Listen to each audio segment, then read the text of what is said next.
The history of the Ulster Scots, also known as the Scotch-Irish or Ulster-Scotch, is a fascinating and complex one. These people, who have played a significant role in the history of Ireland, are the descendants of Lowland Scots who migrated to Ulster in the 17th and 18th centuries. In this blog post, we will delve into the history of how the Ulster Scots got to Ireland and the factors that led to their migration. The Plantation of Ulster, which began in the early 17th century, was the main driving force behind the migration of the Ulster Scots to Ireland.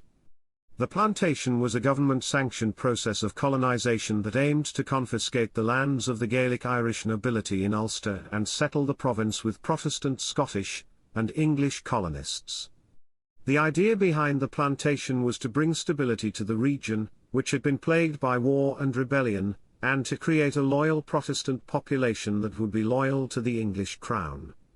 The first wave of settlers, led by James Hamilton and Sir Hugh Montgomery, arrived in Ulster in 1606.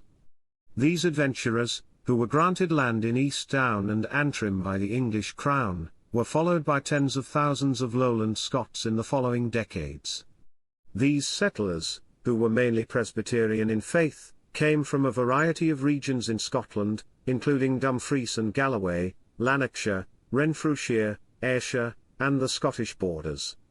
One of the main reasons why the Lowland Scots were attracted to Ulster was the opportunity to acquire land.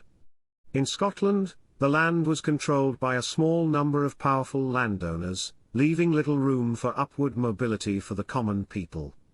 In Ulster, however, there was a vast amount of land available for settlement, and the Scottish settlers were able to acquire land at a relatively low cost.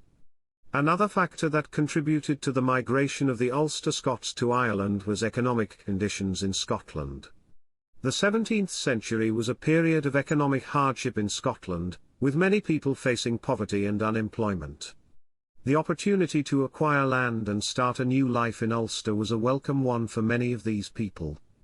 The migration of the Ulster Scots was not a one-time event, but rather an ongoing process that continued for several centuries. Many of the Scottish settlers in Ulster prospered and had large families, and their descendants continued to migrate to Ireland in search of better opportunities. This led to the formation of a distinct Ulster Scots community that has had a significant impact on the history of Ireland. The Ulster Scots, who were mostly concentrated in the province of Ulster, were involved in a variety of industries, including agriculture, linen production, and shipbuilding. They also played a significant role in the development of the Presbyterian Church in Ireland, and their cultural traditions, including music and dance, have had a lasting impact on the culture of the region. The Ulster Scots also had a significant impact on the politics of Ireland.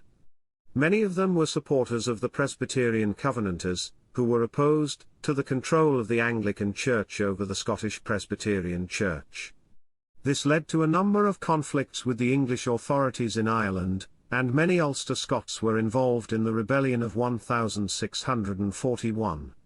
Over the centuries, many Ulster Scots also emigrated to other parts of the world, including the American colonies and later the United States. They took their culture and traditions with them, and have had a significant impact on the development of these countries.